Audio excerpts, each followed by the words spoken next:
podcast is for stories and sharing, not for medical advice. So if today's topic hits something personal, please ask your own doctor and not your aunties on the mic. Okay, game na. Let's talk real life, real midlife. Hi, I'm Auntie Belle. Hi, I'm Auntie Karen. And this is Auntie Time!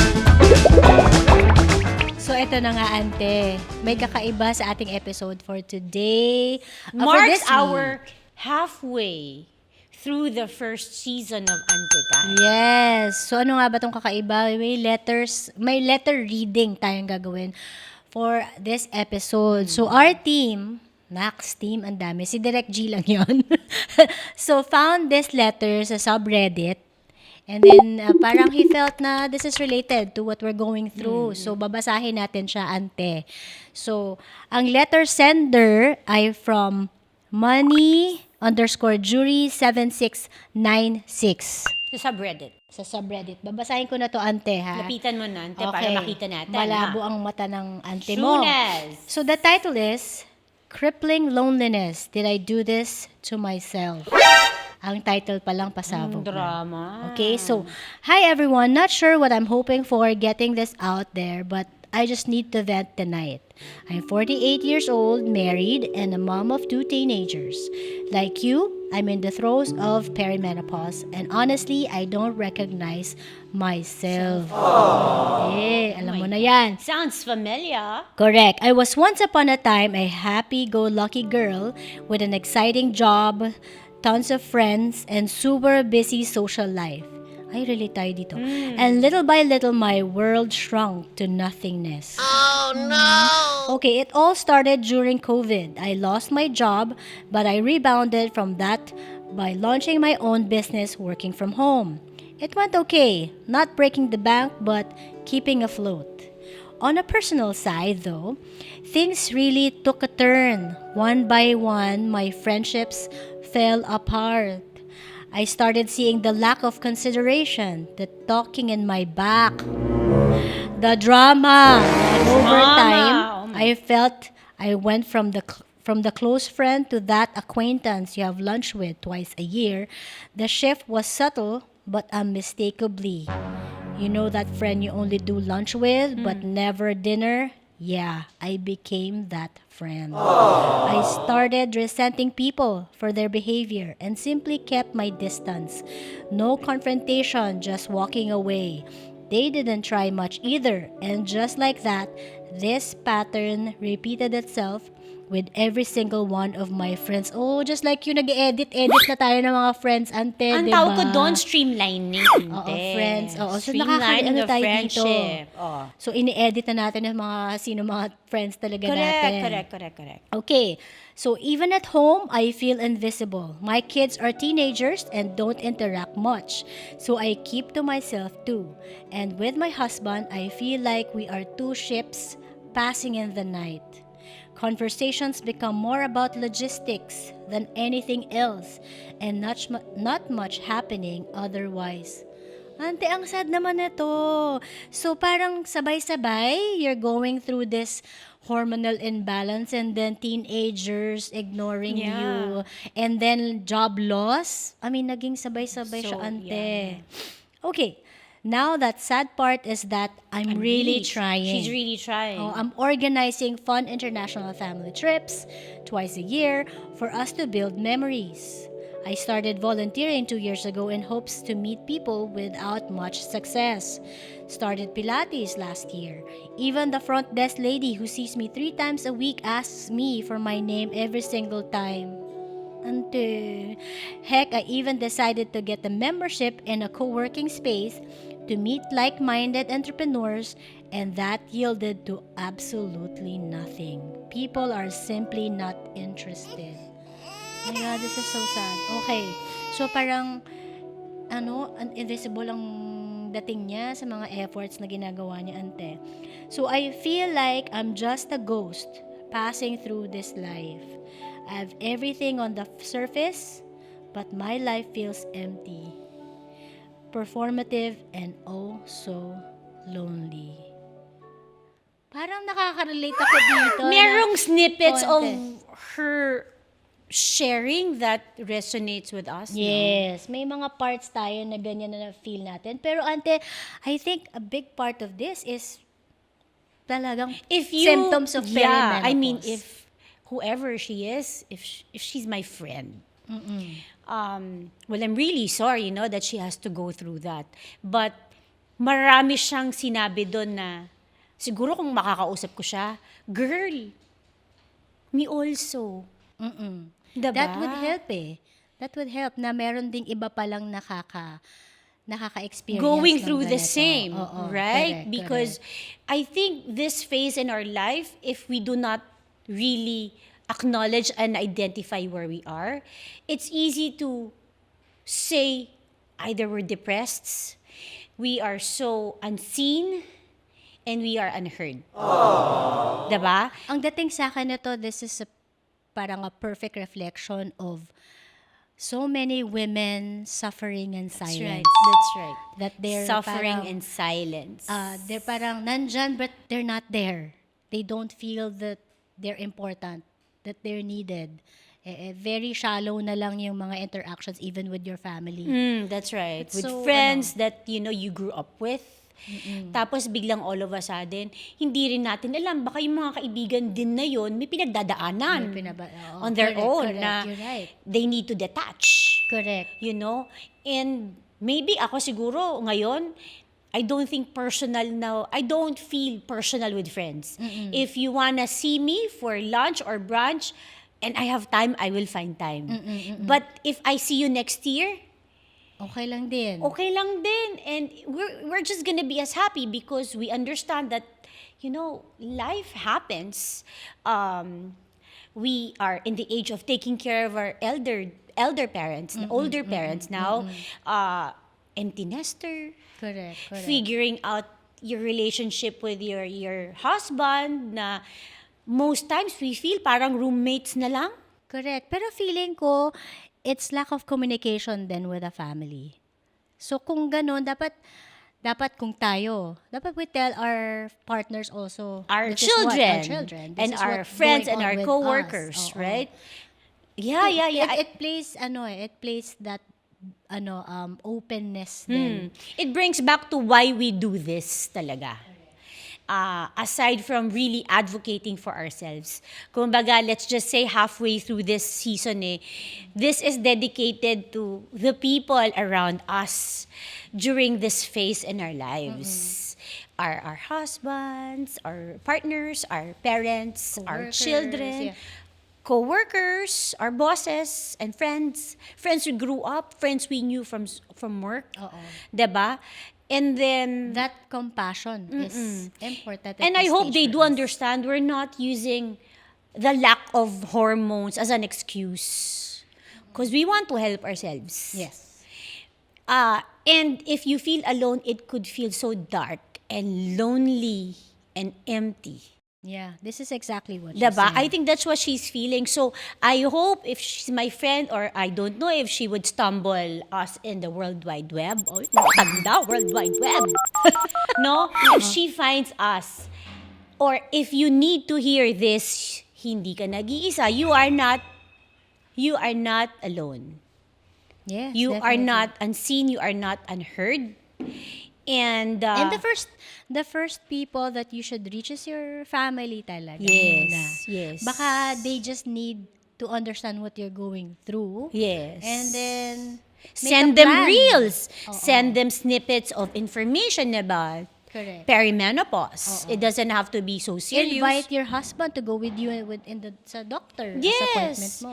And then find your tribe again. Correct, correct. Your tribe might not be your old friends. They may be new friends that you haven't met yet, or Correct. na hindi mo pa na-discover. Oo, nandito naman din tayo. Nandito kami. Message And kami. there are a lot of people like us as well na Actually, we have been receiving private messages from friends who are saying nga na, it's wonderful that you guys are doing this because it's not just nakakatawa, yung nakaka-relate because we are there, right? Smack in the middle of the funny thing that you're saying. It's not funny. It sounds funny, pero totoo eh. Correct. It's real. So, if I hope she finds her tribe. She finds herself again. Correct. And this is the time to actually do yourself a favor to take care of it. You don't mind what other people. I think, tama ka. Baka nakakalimutan niyang to take care of herself. To find herself again. And do things for herself. For herself. Not for anyone else. Kasi But she's planning for family trips, making efforts to do volunteer work. It's still outward. It's still giving. Why not give yourself inwards? Give yourself. That's a good point. Oo. Diba? Na ako muna, mamahalin ko muna ulit sarili ko. And when you give out that vibe, maybe one by one, people would really give you back that energy of love. Because you love yourself. Agree. Right? Okay. So, that's the perspective of that woman going through perimenopause. Who just is like no different from us. us, ha? Super relatable naman. Who is no yung different from us. letter na yan. And sometimes talaga, you don't know who you are na, what's going on. Dati, it says here, parang fun-loving siya. And, meron siyang mga activities that she does. She's accomplished at work and then she Correct. lost her job trying to find herself So, parang again. nagsama-sama na lang din talaga. Hindi malayo ang kaganapan niya sa kaganapan natin. Actually, Antebel. yeah. Diba? Yeah, oo. Lahat ng insecurity compounded. I guess that's your typical women in perimenopause. Correct. All rolled into one. So that's her story. And again, we hope she finds to love herself again, know herself again. And find the tribe that And the find the tribe same and her people family to find her back. Baka for all you know, tahimik lang din sila, but they're just there. It's just a message away, and then you reconnect again with. Or find out that they're sharing the same journey with your friends. Correct. Right. Okay, so that's the perspective of a perimenopausal woman. So there's another letter sa Pinoy subreddit naman ito, ante. So let me read it again and see there's a different perspective, I understand, with this letter naman. So this came from journalist Tol 6725. Ang title nito ay I'm drained na super sa mom ko. So you can just notice that this is a child, no? God, that sounds like my child. Drained na siya sa mom niya. So this is that letter. So here it goes. So I wanted to vent and seek advice about my mom. Sobrang naaapektuhan na ako mentally to the point na ilang beses na ako lumayas here and pumunta sa dad ko. O Kabilang separated. city lang. It seems that way. Ah. Sobrang toxic and pessimistic niya kasi around the house. Tipong bawat galaw mo ay nakokomenta ng masama. Ganun ka ba, ante, sa anak Hindi mo? naman masyado. May napapagod din naman ako mag-comment. Okay, sabihin natin yan kay ante. Ay, sabihin natin yan sa anak mo. Totoo ba, Inigo? Totoo ba? Please drop a line, Inigo. So, masasabihan siya ng kahit kailan tatanga-tanga ka talaga. Gaga ka. Are you sure it's not you? No, it's not me. Because, I have voice. I would say gago. But there are times biglang magiging mabait, sweet, tatawa. Bipolar ang ante. Baka naman going to Became pen. me. Hindi ko na ma-handle at maintindihan emotions. Iniisip ko minsan baka dahil tumatanda na or baka menopausal stage na. Ayan, enter frame Ayan na na. tayo. Enter frame, antes.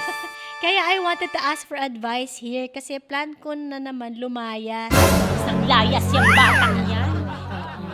So yan, Ilan lumayas, taon daw yan, ante. bagets na yan? Pakisabi. Wala pa. Alamin edad. natin. Konting background sa mom ko. Mabait naman siya. See?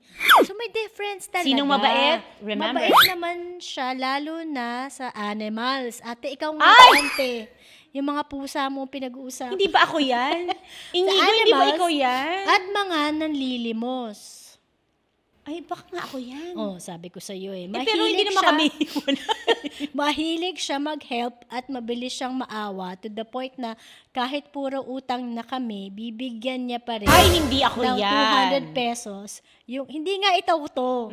200 pesos yung kakilala naming pulubi. May kakilala sila pulubi. Tropa. na may dog. Tropang pulube. Okay? Ah. Kahit puro utang na kami, may 20 cats kami sa bahay. Ay, hindi ako yan. Na nire-rescue niya. I have 15 kasi more to go. Kawawa. Kawawa. Pero minsan, Karen siya.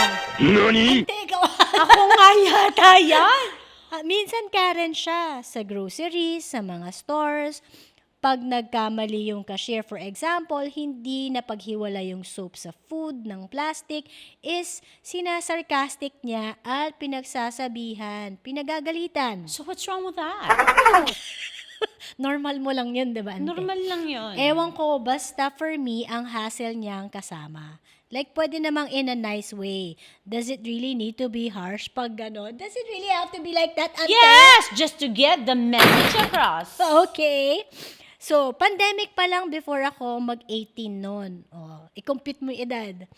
Lumayas Naku, na ako Inigo, sa ikaw nga yata amin. yan ah. Oh. Sobrang lala ng away to the point na pinagbantaan akong ipapabarangay daw ako sa bahay ng dad ko para bumalik sa kanya. Like, ha ha ha. Mag-New Year pa noon and doon kami sa house ng lola ko nag-aaway-away. Lagi rin akong sinusumpa na mamalasin kasi hindi ko raw siya nirirespeto. Tuwing mga ngatwiran naman ako ng maayos, siya pa rin ang palaging tama kahit mali na. Di ba normal sa babae yun? Di ba ganun dapat? Okay. By the way, dalawa kami ng kuya ko here. Kasama siya. And my kuya feels the same way. Tinatrato kasi akong baby lagi. One reason bakit gusto ko bumukod gusto ko mag-grow at matuto independently. Ay, talaga ba? Okay. Maraming prop dito sa house bukod doon. Financial namin mahirap din. Daming sinabi niyang batang yan. Game. Marami kaming utang pero namamanage niyang mapakain kami sa maayos. Ay naman pala. Nabibili yung needs at wants. Maayos yung neighborhood, etc. Pero yung pagbabudget rin niya, hindi talaga maayos. Sobrang spontaneous niya. May sarili akong income. I'm an affiliate and may allowance ako for school from my tito, kaya balak ko na talagang lumayas at pumunta sa dad ko. I don't know what to do anymore. Minsan iniisip ko na lang i-end things sa sobrang gulo ng isip ko. Pero I always think na kasalanan sa Diyos yun. Oo, hindi naman solusyon yun. So, mas gusto ko pangang may pasok kesa dito. Ang gulo ng house namin. Ayos ako ng ayos, tapos magugulo lang ulit na hindi ko naman kasalanan. Ay, may moments talaga tayo mga mami na kahit gaano tayo ka-OC, mayroon talagang nakakapagod, nakakatamad na moments, hindi na natin nalilinis. May ganong mga moments talaga, but it's not katamaran, it's really our body that's making us not do it. Dami kong opinion dyan sa batang yan. Okay? So, yun. So, next ay, iniisip ko na lang din na tiisin ko hanggang makagraduate at saka ako bumukod. Pero sa stress ko dito sa amin, baka hindi na ako umabot doon eh. Feeling ko rin may pagka-bipolar mom ko.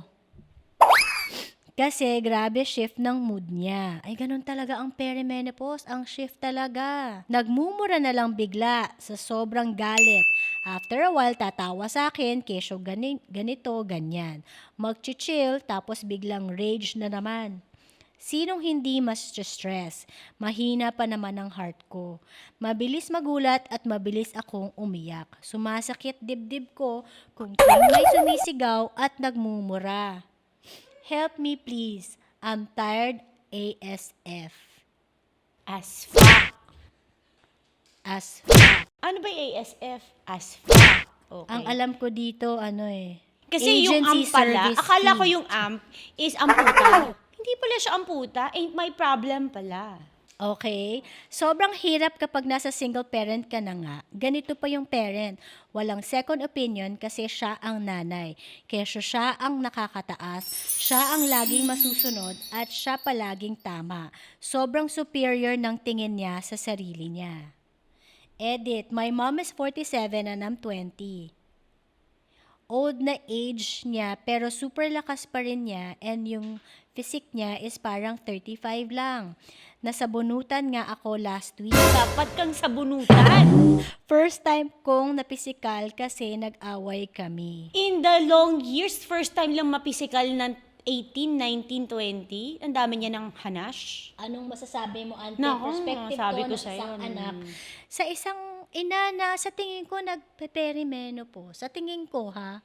Kasi ang sabi niya, hindi naman siya ganyan dati. Tingin ko, yung letter sender din, merong hormonal rage ng teenage years niya na ewan ko kung na-shake off niya in his or her 20s. Oo, daughter to, gaga yung ginamit ng nanay. Gaga nga. Oo. Gaga nga.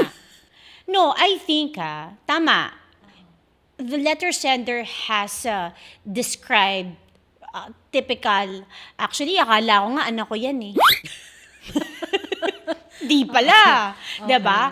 But it's almost like a textbook case of perimenopause. And it doesn't help, like we have spoken before, that there's a higher chance of separation and divorce during the menopause. So, ina-assume period. natin na yung hiwalayang mag-asawa dahil doon. Malamang, it could be a factor. Hindi, feeling ko kasalanan ng lalaki yun. Kasalanan ng lalaki yun.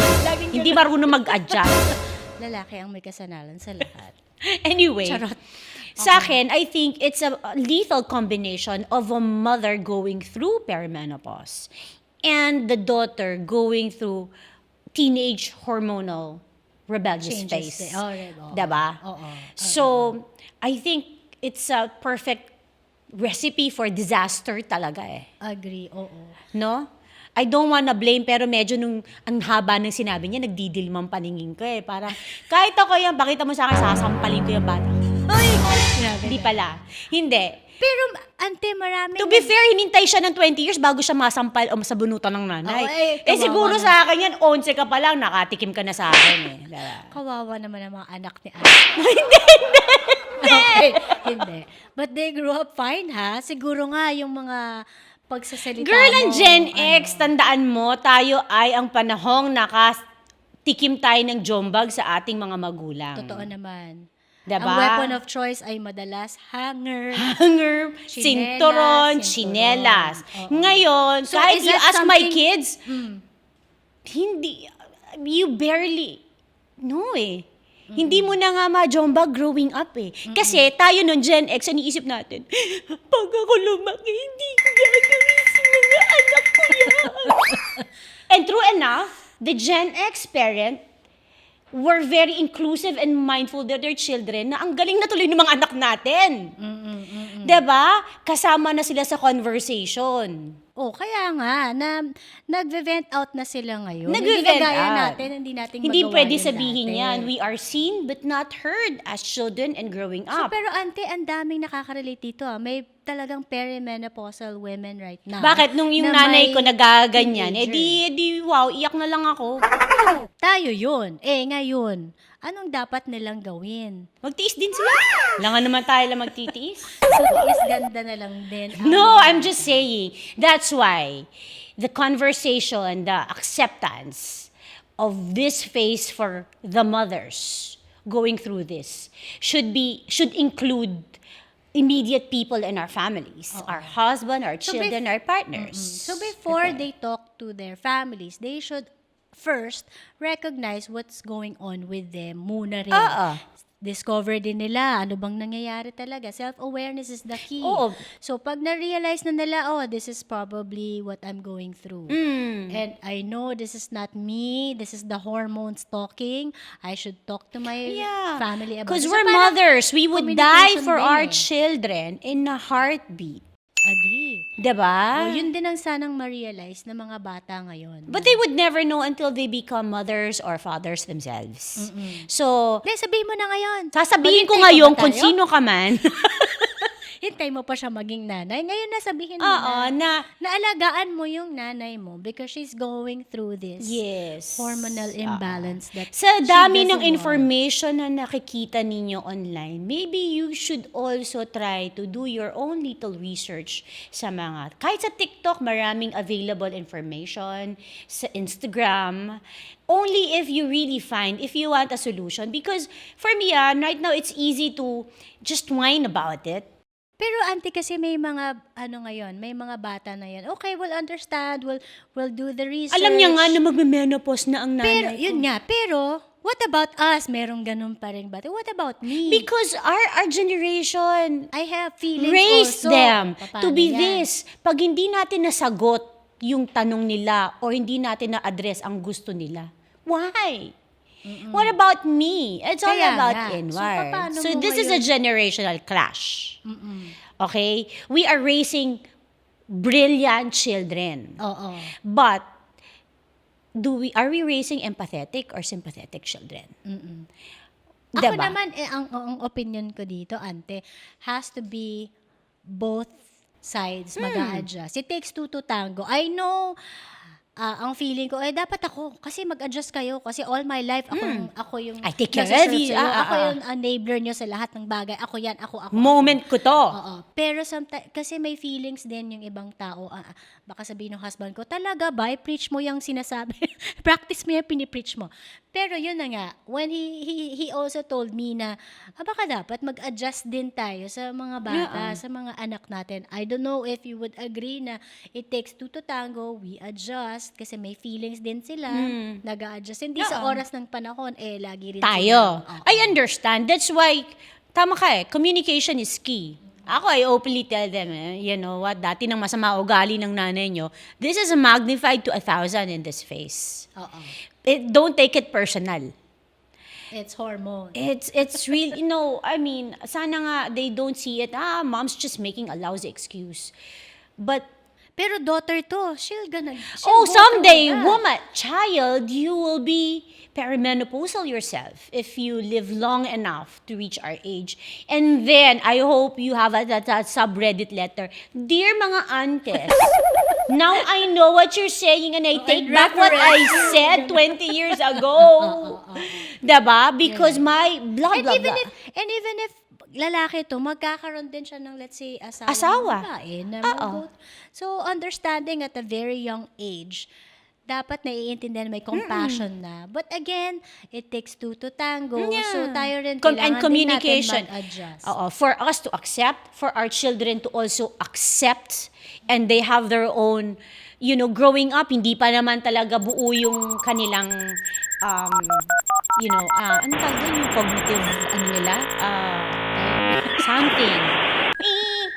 Basta, hindi pa kompleto until a certain age. So, there's also raging hormones for these young people na kailangan din nilang i-manage. Kasi hormonal imbalance din yun. Correct. Diba? Nung sila rin naman, ng rebellious stage din naman.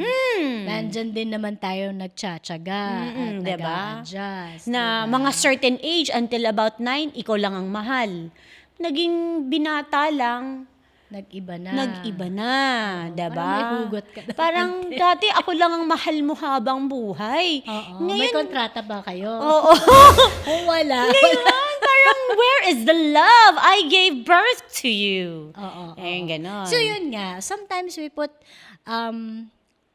parang sobrang value in that. That we did this, we did that, but sometimes we have to think about they have their own lives and their own feelings. So, sa kababasa niyang subreddit niya, mag-research ka muna, ante. And then, work midway with your mother. Because I don't think that she doesn't love you.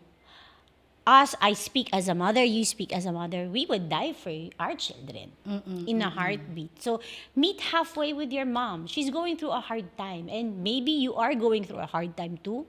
We validate that. However, it's all about meeting halfway and communicating better.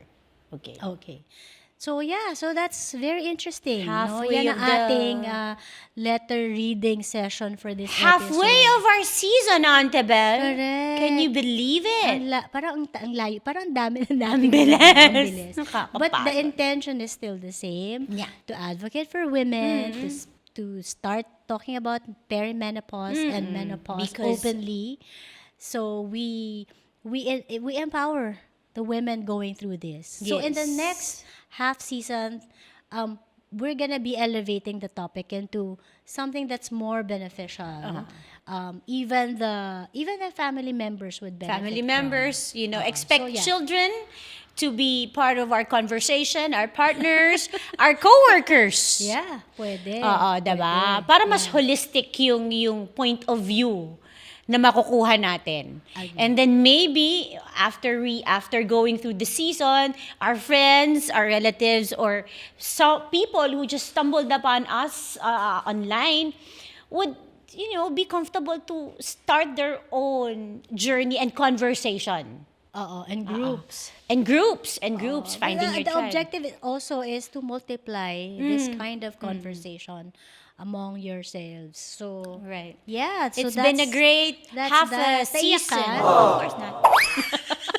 Hindi siya naiyak. Hindi naman talaga. Wala naman talagang reason to cry about. Okay, But yeah. So, as always, we are Wait, before that, we encourage everyone to follow us individually as well. yes. Your Instagram. I'm on Instagram, Casey_superstar, because I'm a superstar. I'm your Auntie Belle, of course, Belectra on Instagram. So, but in terms of Auntie Time, We are on, of course, Instagram. Of course, we take pride that we are on Spotify. YouTube, Ante Time, yung mga Thundercats. YouTube, Ante Time, ha? Tandaan nyo. We are on Insta, TikTok as well, Auntie Time, and Facebook. So please do check us out. Like, drop a line or two, or if you have wish list sa mga future topics, maybe Please we can comment. talk about it. Yeah. Please comment, and maybe we can talk about it. So with that, it's been a crazy half a season. yes. Looking forward to But very insightful, I must very say. insightful, yeah, with our Hopefully, guests. they find it insightful as well. So yeah, so this is your Auntie Belle. And this is your Auntie Karen. This is Auntie Time!